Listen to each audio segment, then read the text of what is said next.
चौबीस फरवरी की तारीख भारत के सियासी इतिहास में एक अहम तारीख साबित होने जा रही है, क्योंकि हाउडी मोदी के बाद अब भारत अमेरिकी राष्ट्रपति डोनाल्ड ट्रंप के स्वागत के लिए बेताब है। उनके भव्य स्वागत के लिए जगह भी बेहद खास चुनी गई है। गुजरात के अहमदाबाद का सरदार पटेल मोटेरा स्टेडियम, दुनिया के सबसे बड़े क्रिकेट स्टेडियम का उद्घाटन अमेरिकी राष्ट्रपति डोनाल्ड ट्रंप के ही हाथों किया जाना है।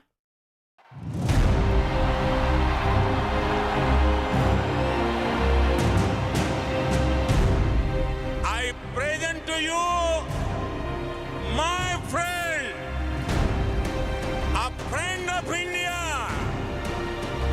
a great American president, Mr. Donald Trump.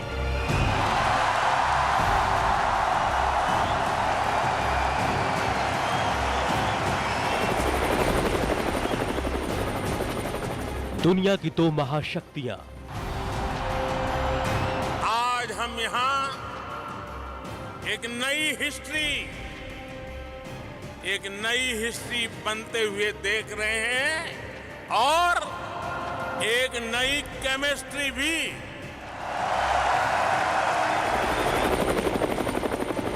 Gujarat में सबसे बड़ी मुलाकात, भारत और अमेरिका के बीच बढ़ती सिनर्जी की गवाह है।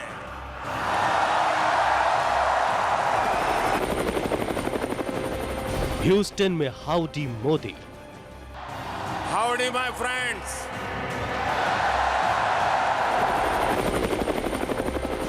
अहमदाबाद में केम छो ट्रंप।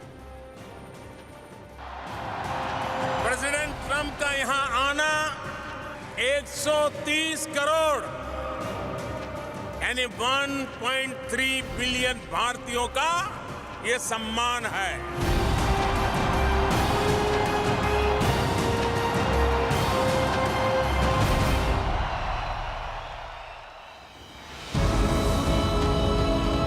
बाईस सितंबर 2019 को जब दुनिया के दो सबसे बड़े नेताओं ने मंच साझा किया, तो अमेरिका के ह्यूस्टन में 50,000 भारतीयों से भरा एनआरजी स्टेडियम तालियों की गड़गड़ाहट से गूंज उठा।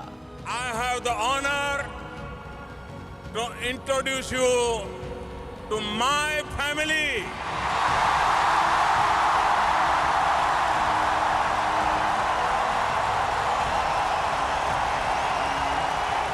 ये मुलाकात इस कदर ऐतिहासिक थी कि दुनिया की नजरें इस मुलाकात पर टिकी थीं, क्योंकि ये पहली बार था जब एक ही मंच से भारत के प्रधानमंत्री नरेंद्र मोदी और अमेरिका के राष्ट्रपति ने जनता को संबोधित किया। अब की बार ट्रंप सरकार।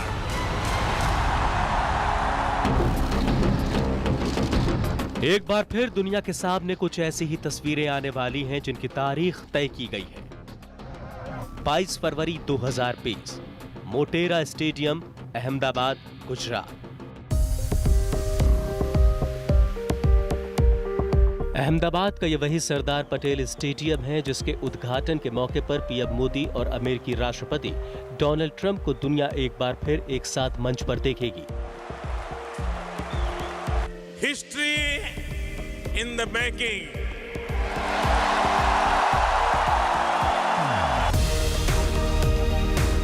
दावा किया जा रहा है कि ये दुनिया का सबसे बड़ा क्रिकेट स्टेडियम है और इसी स्टेडियम से अमेरिका के राष्ट्रपति 1 लाख भारतीयों को संबोधित करने जा रहे हैं।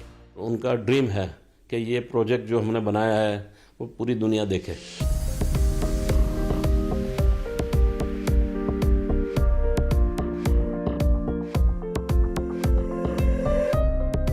रिलायंस इंडस्ट्रीज के सीनियर ग्रुप प्रेसिडेंट और जीसीए के पूर्व उपाध्यक्ष परिमल नाथवानी बताते हैं कि वास्तव में ये मौका उनके लिए कितना खास है, क्योंकि उन्हें हरगिज इस बात का यकीन नहीं था कि जिस प्रोजेक्ट के साथ वो इतने सालों से जुड़े हुए हैं उसका उद्घाटन कोई और नहीं बल्कि अमेरिका के राष्ट्रपति डोनाल्ड ट्रंप करने वाले हैं। अमेरिकन प्रेसिडेंट को बुलाना और उनके साथ के इतना बड़ा इनॉग्रेशन करना, वो तो मोदी जी हमारे देश के बड़ा प्रधान हैं और उनका जो ग्लोबल विजन है और उनका जो नेटवर्क है और जिनके साथ उनका रिश्ता है, तो जैसे चाइना के प्रेसिडेंट आए थे, गुजरात में आए थे, अमेरिका अपना दूसरे भी अपने आए थे जो जापान से, वो भी आए थे।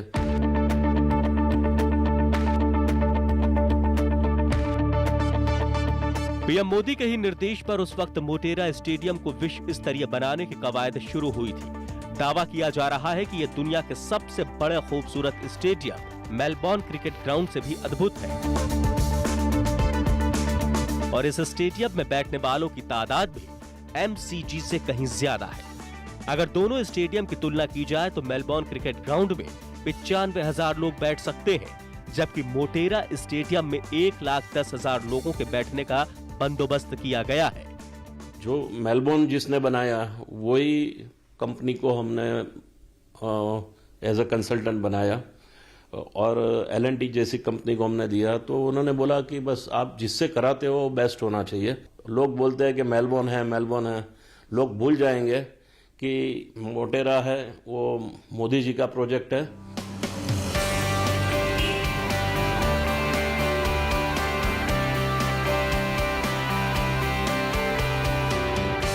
दुनिया के सबसे बड़े क्रिकेट स्टेडियम के निर्माण का ख्वाब कभी देश के मौजूदा पीएम नरेंद्र मोदी ने ही देखा था, लेकिन ये उस वक्त की बात है जब नरेंद्र मोदी गुजरात के सीएम हुआ करते थे। तब सरदार पटेल स्टेडियम करीब 25 साल पुराना हो चुका था। उसका एक हिस्सा जर्जर था, लिहाजा स्टेडियम तोड़ा जाना चाहिए या नहीं, इस बात को लेकर असमंजस बना हुआ था।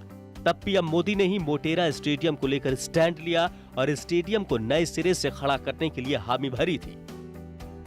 रिलायंस इंडस्ट्रीज के सीनियर ग्रुप प्रेसिडेंट को आज भी वो सारी बातें याद हैं कि कैसे पीएम मोदी ने उस वक्त मोटेरा स्टेडियम के कायाकल्प की ठानी थी।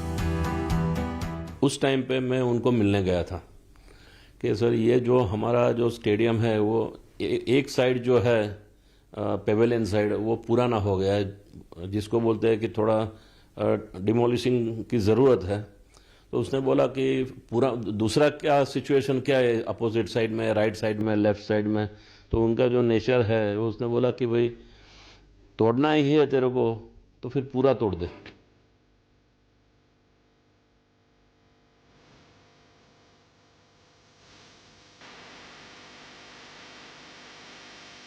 सरदार पटेल मोटेरा स्टेडियम को लेकर प्रधानमंत्री नरेंद्र मोदी की दिलचस्पी को ऐसे ही समझा जा सकता है। स्टेडियम के कायाकल्प से पहले उन्होंने दुनिया के तमाम स्टेडियम की जानकारी हासिल की और उसके बाद ये तय किया कि न सिर्फ इस स्टेडियम को दुनिया के सबसे बड़े क्रिकेट स्टेडियम में शुमार किया जाएगा, बल्कि ये स्टेडियम दुनिया का सबसे खूबसूरत स्टेडियम भी होगा। स्टेडियम की भव्यता को ऐसे ही समझा जा सकता है कि 63 एकड़ में बने इस स्टेडियम के निर्माण में 800 करोड़ का खर्चा आया है। इतना ही नहीं, इस स्टेडियम को 4.5 साल में रिकॉर्ड समय में पूरा किया गया है। तो जब हम उनको मिलने गए कि सब ये डिमोलिशिंग हो गया है, तो उसने बोला कि क्या प्लान है और कहाँ पे वर्ल्ड में कौन से स्टेडियम अच्छे हैं। तो उन्होंने पूछा कि मेलबोर्न है या ब्रिस्बेन है या तो लॉर्ड्स है, और हमने बोला कि हम उससे सुंदर बनाएंगे। बोला नहीं, सुंदर नहीं बनाना है, बड़ा भी बनाना है। अमेरिकी राष्ट्रपति के साथ उनकी पत्नी मेलानिया भी आ रही हैं, लिहाजा एयरपोर्ट से लेकर मोटेरा स्टेडियम तक जाने वाली सड़कों को दुल्हन की तरह सजाने का काम किया जा रहा है। एक अनुमान के मुताबिक अमेरिकी राष्ट्रपति डोनाल्ड ट्रंप अहमदाबाद में 3 घंटे बिताने वाले हैं और इन 3 घंटों के लिए गुजरात सरकार ने शहर को सजाने और संवारने के लिए एड़ी चोटी का जोर लगा रखा है।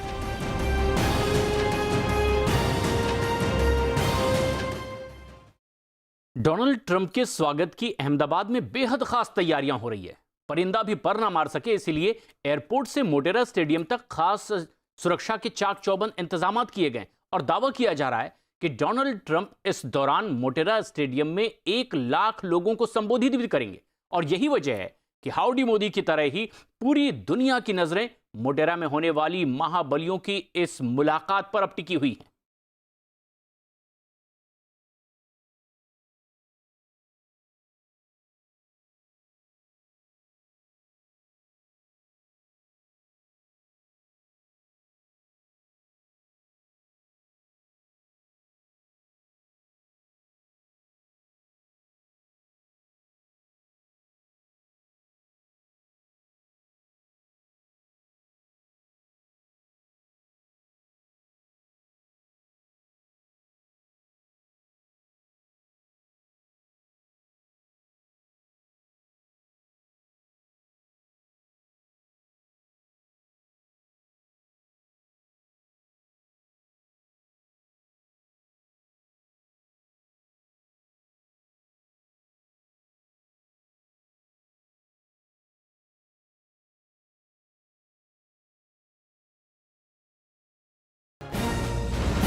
लिहाजा स्टेडियम को भव्य से भव्यतम रूप दिया जा रहा है। ये स्टेडियम दो देशों की ऐसी मुलाकात का गवाह बनने जा रहा है जिनकी दोस्ती की चर्चा पूरी दुनिया में हो रही है।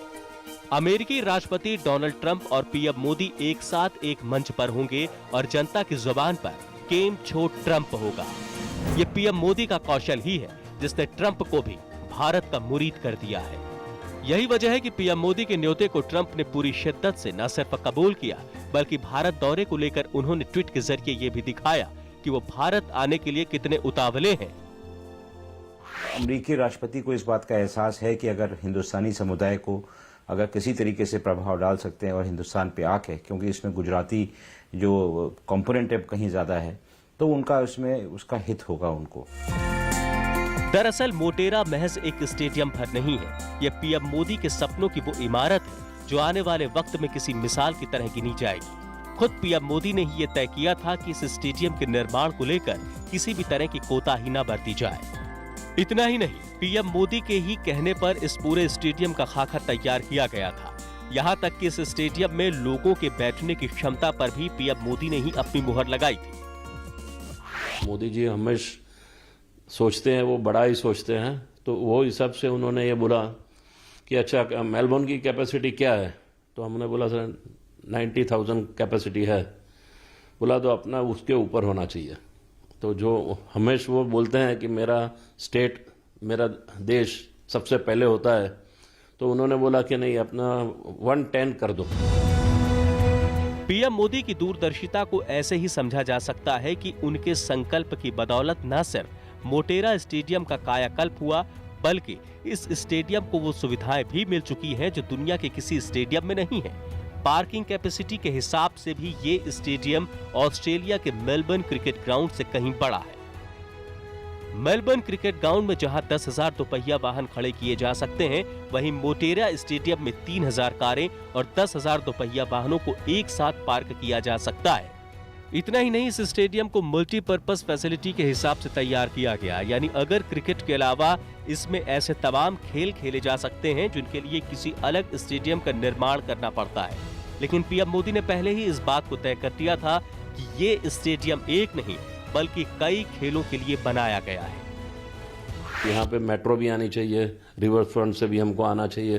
बोला कि ये और ये दूसरा उन्होंने जो बोला कि स्टेडियम जो है, मैच के बाद तुम लोग क्या करोगे, तो बोला उसके अंदर बहुत सारी सुविधा होनी चाहिए। तो अमित भाई का भी यही था, अमित भाई का, कि अपने जो बनाना है, वो बोला कि मोदी जी का जो ड्रीम प्रोजेक्ट है उसको हम कैसे आगे चलाते हैं।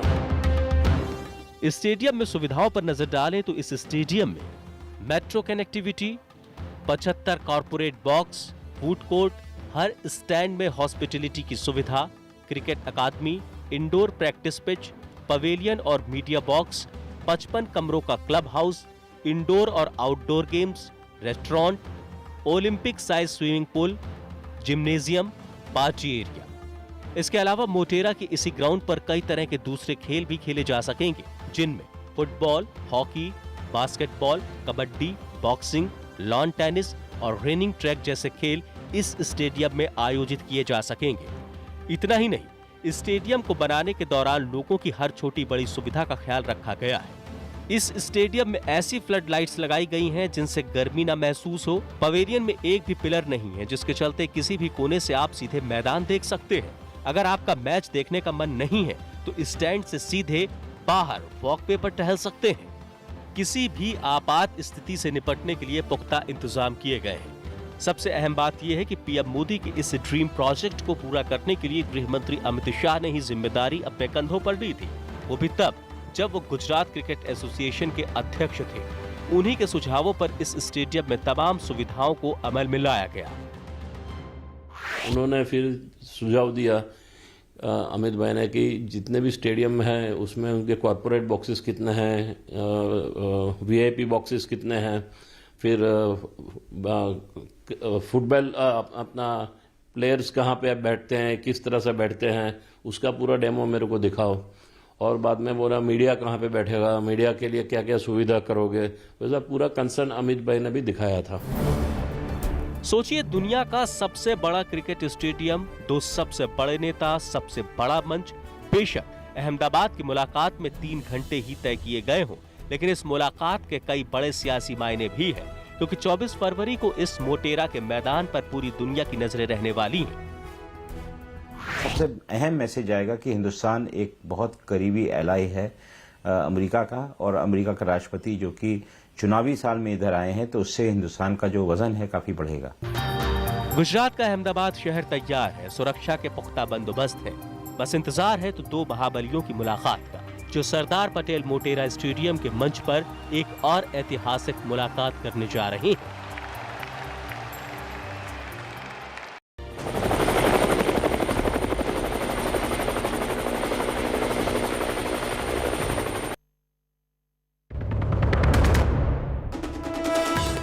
वाराणसी दौरे पर पीएम मोदी की नागरिकता कानून का विरोध करने वालों को दो टूक, कहा दबाव के बाद भी सीए और 370 के अपने फैसले पर कायम।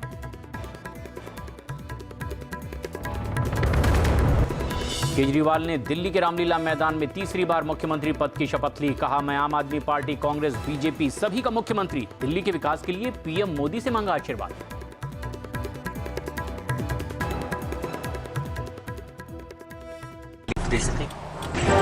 किसी अनजान व्यक्ति को लिफ्ट देते समय सावधान रहें। घर कब आओगे? हादसा कभी भी कहीं भी किसी के भी साथ हो सकता है। हादसा देखिए सिर्फ न्यूज़ 18 इंडिया पर।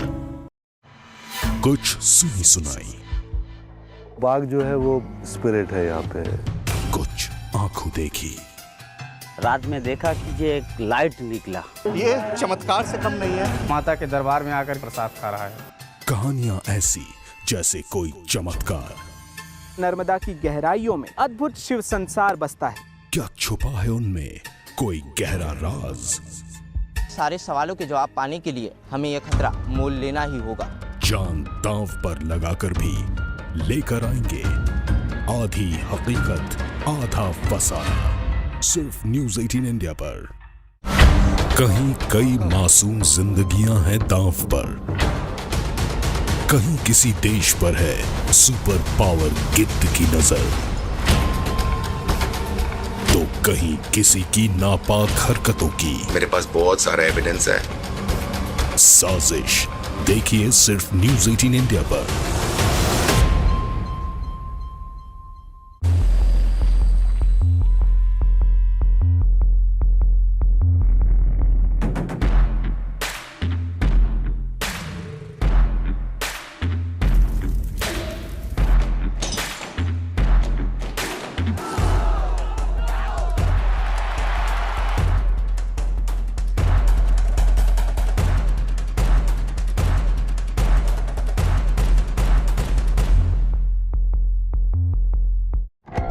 में होगा हिंदू मुसलमान तो कैसे बनेगा मेरा भारत महान? आतंक के कानून में हिंदू मुसलमान कैसा है? जवाब दीजिए। इमरान खान काहे की धमकी दे रहे जब उनको अपनी औकात हैसियत सब पता है? ये देश अपना हक लेना जानता है। आर पार देखिए अमीश देवगन के साथ सिर्फ न्यूज़ 18 इंडिया पर। मेरा प्रोग्राम जनता को सामने रख के बनाया गया है। जनता यहाँ पे बिल्कुल एकदम हीरो है। 100 में 99 लोग पूछते हैं भैया जी को एनर्जी कहाँ से मिलती है? एनर्जी सामने जनता है, ये जो खड़ी है।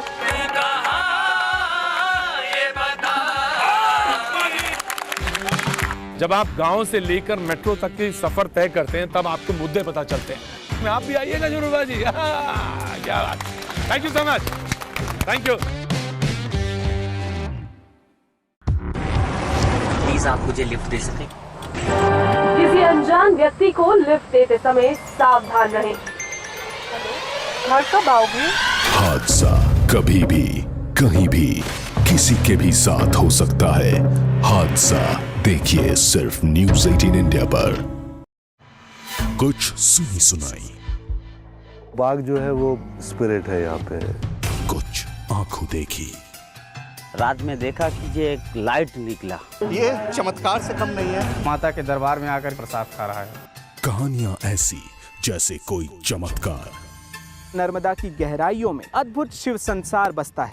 क्या छुपा है उनमें कोई गहरा राज? सारे सवालों के जवाब पाने के लिए हमें यह खतरा मोल लेना ही होगा। जान दांव पर लगाकर भी लेकर आएंगे आधी हकीकत आधा फसाना, सिर्फ न्यूज़ 18 इंडिया पर। कहीं कई मासूम जिंदगियां हैं दांव पर, कहीं किसी देश पर है सुपर पावर गिद्ध की नजर, तो कहीं किसी की नापाक हरकतों की मेरे पास बहुत सारा एविडेंस है। साजिश देखिए सिर्फ न्यूज़ 18 इंडिया पर।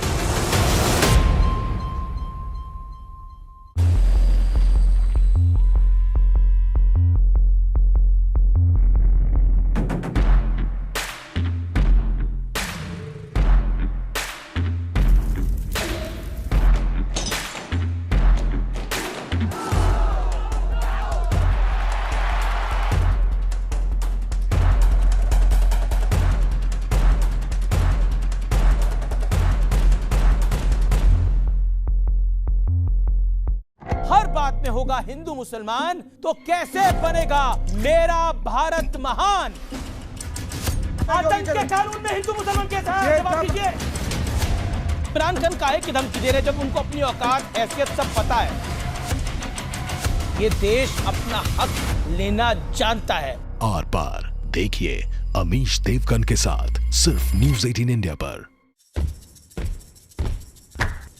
साइलेंस! मेरा प्रोग्राम जनता को सामने रख के बनाया गया है। जनता यहाँ पे बिल्कुल एकदम हीरो है। 100 में 99 लोग पूछते हैं भैया जी को एनर्जी कहाँ से मिलती है? एनर्जी सामने जनता है, ये जो खड़ी है।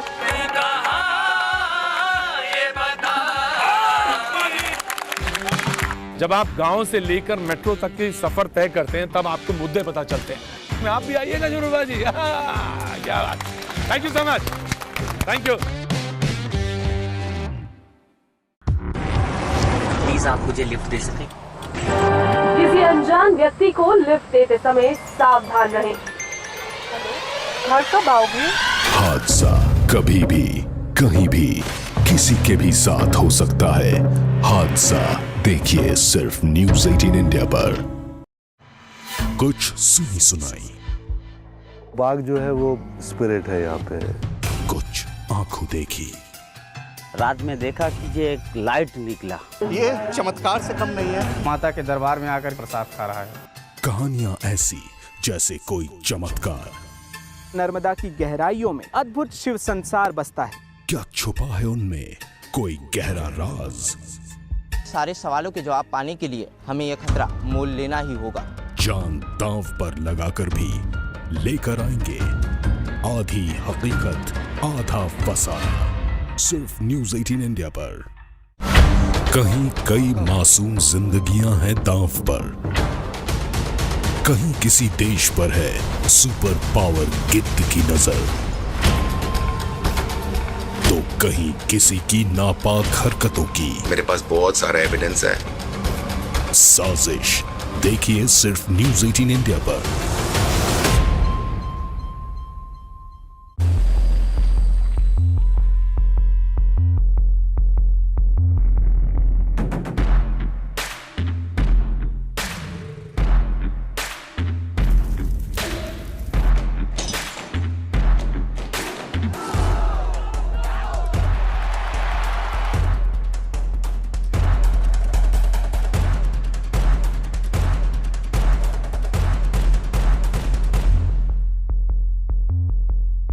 हर बात में होगा हिंदू मुसलमान, तो कैसे बनेगा मेरा भारत महान? आतंक के कानून में हिंदू मुसलमान कैसा है? जवाब दीजिए। इमरान खान काहे की धमकी दे रहे जब उनको अपनी औकात हैसियत सब पता है? ये देश अपना हक लेना जानता है। आर पार देखिए अमीश देवगन के साथ सिर्फ न्यूज़ 18 इंडिया पर। साइलेंस! मेरा प्रोग्राम जनता को सामने रख के बनाया गया है। जनता यहाँ पे बिल्कुल एकदम हीरो है।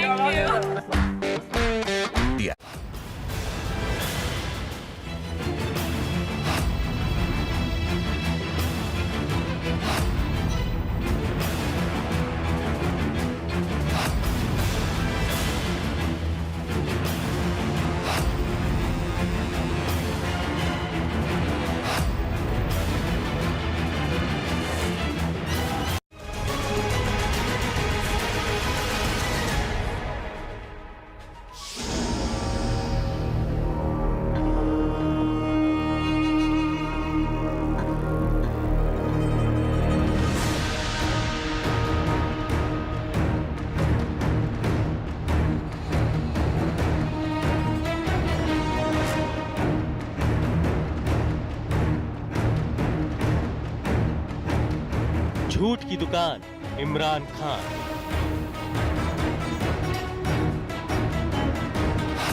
पाकिस्तान ने आतंकियों को बचाने के लिए फिर बोला झूठ।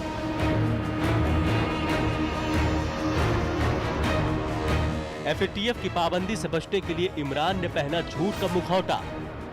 जो हम इतनी देर से प्लान कर रहे थे, पाकिस्तान को इससे क्या फायदा है? दहशतगर्दी नीचे जा रही है, अमन आ रहा है, स्टेबिलिटी आ रही है, हम क्यों कोई इस तरह का, इससे हमें फायदा क्या है? इमरान खान का आतंक से प्रेम फिर हुआ जग जाहिर।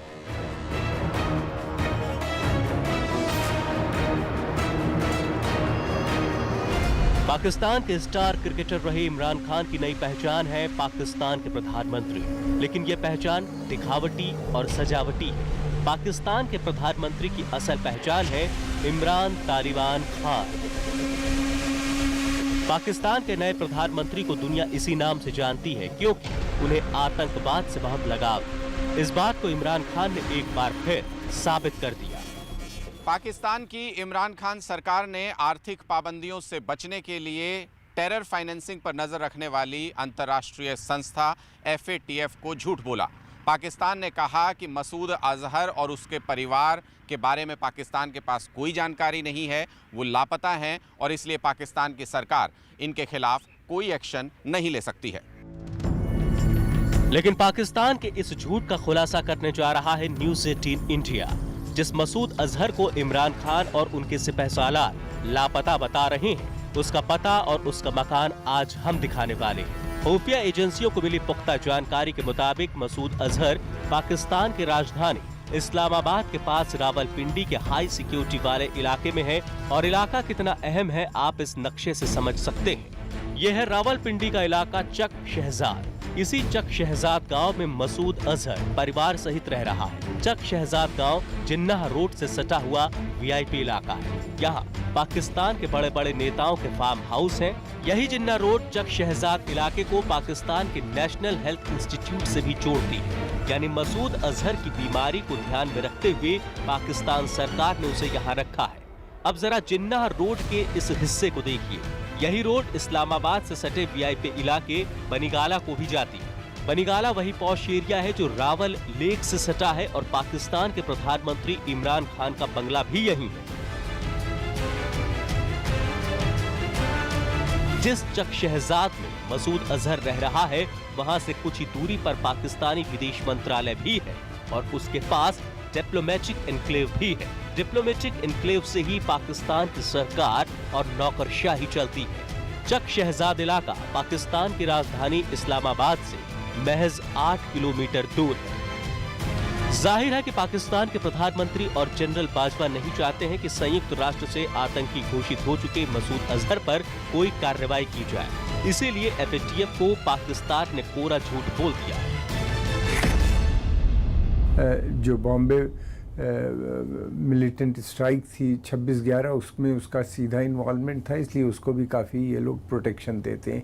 और इन लोगों को आर्मी जो है, वहाँ के मीडिया, वहाँ के संस्थाएं जो हैं, सरकारी संस्थाएं एक हीरो के रूप में प्रमोट करती हैं। पाकिस्तानी सेना की सुरक्षा में बैठा मसूद अजहर अपने आतंक के मिशन को आगे बढ़ा रहा है, और पाकिस्तान उसे हर सुविधा मुहैया करा रहा है। खुफिया जानकारी के मुताबिक रऊफ असगर और जकी उर रहमान लखवी पाकिस्तानी सेना के सेफ हाउस में है। लखवी इस्लामाबाद के वर्मा इलाके में रह रहा है। मसूद अजहर का इलाज पाकिस्तानी सेना की देखरेख में चल रहा है। बीते महीने मसूद को 2 बार पाकिस्तानी सेना की सुरक्षा में मारूफ इंटरनेशनल हॉस्पिटल इस्लामाबाद ले जाया गया। लखवी जो है, क्योंकि वो एक बहुत हाई प्रोफाइल केस में जो बॉम्बे मिलिटेंट स्ट्राइक थी 26/11, उसमें उसका सीधा इन्वॉल्वमेंट था, इसलिए उसको भी काफ़ी ये लोग प्रोटेक्शन देते हैं। और इन लोगों को आर्मी जो है, वहाँ के मीडिया, वहाँ के संस्थाएं जो हैं, सरकारी संस्थाएं एक हीरो के रूप में प्रमोट करती हैं। मुजाहिद और गाजी मुजाहिद की तरह इनको दिखाया जाता है कि ये लोग जिहादी लोग हैं, इनकी बड़ी सैक्रिफाइसेस हैं। इनके खिलाफ मीडिया में भी आप बहुत ज़्यादा कोई नहीं लिख सकता। पाकिस्तान चीन की मदद से मसूद अजहर को लंबे समय से बचाता आया है, लेकिन भारत की विदेश नीति के चलते मसूद अजहर को संयुक्त राष्ट्र ने 1 मई 2019 को ग्लोबल टेररिस्ट घोषित कर दिया। पाकिस्तान ने इसके बाद भी मसूद अजहर पर कोई कार्रवाई नहीं की। अब जब पाकिस्तान को FATF में ये साबित करना है कि वो टेरर फाइनेंसिंग के खिलाफ कदम उठा रहा है, तो उसने झूठ बोल दिया। बहुत ही बच्चों वाला झूठ बोला गया है। सबको मालूम है कि मसूद अजहर कहाँ पे है। वो इस्लामाबाद से केवल 10 मील के डिफरेंस के ऊपर एक मकान में छिपे हुए हैं, जो जहाँ पे ISI ने उनको छिपा रखा है। पाकिस्तान के प्रधानमंत्री इमरान खान भाषणों में बोलते रहते हैं कि उनका मुल्क अमन चैन कायम रखना चाहता है। हम ये समझते हैं कि हमारे इंटरेस्ट में है कि ना हमारी जमीन से कोई जाके बाहर दहशतगर्दी करे और ना बाहर से आगे कोई पाकिस्तान में दहशतगर्दी करे। हकीकत यह है कि पाकिस्तान के प्रधानमंत्री और पाकिस्तान के फौजी जनरल कमर जावेद बाजवा आतंकियों के लिए रेड कारपेट बिछा रहे हैं। पाकिस्तान ग्लोबल टेररिस्ट घोषित हो चुके आतंकवादियों का अड्डा है। पाकिस्तान ने यह माना है कि उसके देश में 16 ग्लोबल टेररिस्ट मौजूद हैं। पाकिस्तान के मुताबिक 7 बड़े आतंकी मारे गए। संयुक्त राष्ट्र से घोषित 9 बड़े आतंकी अभी भी पाकिस्तान में है। पाकिस्तान ने फिलहाल लश्कर तैयबा के मुखिया हाफिज सईद को दिखावे के लिए सजा दी, जबकि हाजी मोहम्मद अशरफ, जफर इकबाल, अब्दुल सलाम भुट्टवी, यहाँ मोहम्मद मुजाहिद, आरिफ कासमानी और अल कायदा का फाइनेंसर अब्दुल रहमान पाकिस्तान में ही है। पाकिस्तान ने FATF की कार्रवाई से बचने के लिए जैश-ए मोहम्मद और लश्कर तैयबा के उन आतंकवादियों के खिलाफ दिखावे के लिए कार्रवाई की है जो आतंकी संगठनों के लिए भर्ती का काम चला रहे हैं, लेकिन आतंक के अड्डों पर अभी भी ट्रेनिंग और साजिश रचने का काम जारी है। पाकिस्तान में बैठे आतंक के सरगना मसूद अजहर ने एक बार फिर भारत पर बड़े आतंकी हमले की धमकी दी है।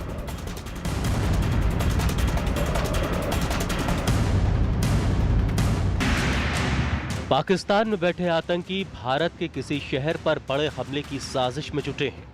24 फरवरी को अमेरिका के राष्ट्रपति डोनाल्ड ट्रंप अपनी पत्नी मलानिया के साथ भारत दौरे पर आ रहे हैं। आतंकी इस मौके पर किसी बड़े हमले की फिराक में हैं। खुफिया एजेंसियों के मुताबिक फरवरी की शुरुआत में POK में आतंकी तंजीमों की बैठक हुई। आतंकियों की बैठक में ISI और पाकिस्तान सेना के अफसर भी शामिल हुए। बैठक में हिज़्ब उल मुजाहिदीन को बढ़ावा देने पर बात की गई। ये तय किया गया कि कश्मीर में सक्रिय आतंकियों को ज्यादा जिम्मेदारी दी जाएगी।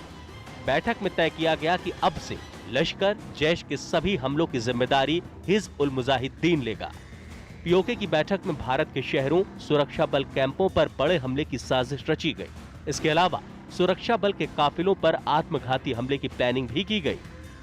पाकिस्तान में बैठे आतंक के आका दुनिया भर में आतंकी हमलों की तैयारी कर रहे हैं।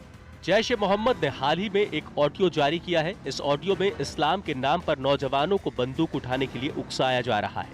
मुसलमान नौजवान, सच बताना, तू क्यों जी रहा है? नोट कमाने के लिए, सैनमाओं के बाहर लाइन लगाने के लिए, अपने घर की 4 दीवारी को ऊंचा करने के लिए, बेहयाई के कामों में मगन होने के लिए, या काफरों के तहफ्फुज़ के लिए बंदूक उठाने के लिए? जैश की तरफ से जारी किए गए इस ऑडियो में साफ साफ हिंदुओं को भी धमकी दी जा रही है। अगर इंडिया की जेलों में मेरे किसी कैदी भाई को मारा गया, सज्जाद की तरह शहीद किया गया, मैं दुनिया के कई मुल्कों में हिंदुओं को उल्टा लटका दूंगा इंशाअल्लाह। पाकिस्तान में बैठे आतंक के आका पूरी दुनिया पर हमले की साजिशें रच रहे हैं और इमरान खान FATF में झूठ पर झूठ बोले जा रहे हैं। पाकिस्तान ने FATF की कार्रवाई से बचने के लिए हाफिज सईद को जेल भेज दिया।